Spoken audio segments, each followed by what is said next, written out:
جو شخص روزانہ اپنے والدین کے لیے مغفرت کی دعا کرے، والدین زندہ ہوں تب بھی، اس میں یہ شرط نہیں ہے والدین فوت ہو گئے ہوں یا والدین زندہ ہوں، دونوں صورتوں میں وہ اپنے والدین کے لیے روزانہ اہتمام کے ساتھ ایک مرتبہ دعا کرے، ساری زندگی اس کے رزق میں بے برکتی نہیں آ سکتی۔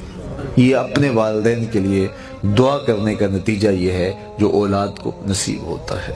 تو دعاؤں کا تسلسل ہو، اور میں کہتا ہوں کہ اگر اولاد نیک ہوگی، اہتمام سے دعا نہ بھی مانگ سکی اور نمازی اولاد ہوگی تو دن میں کتنی مرتبہ کہے گی ربنا اغفر لی ولوالدی، اے اللہ مجھے بھی بخش دے، میرے ماں باپ کی بھی مغفرت فرما دے۔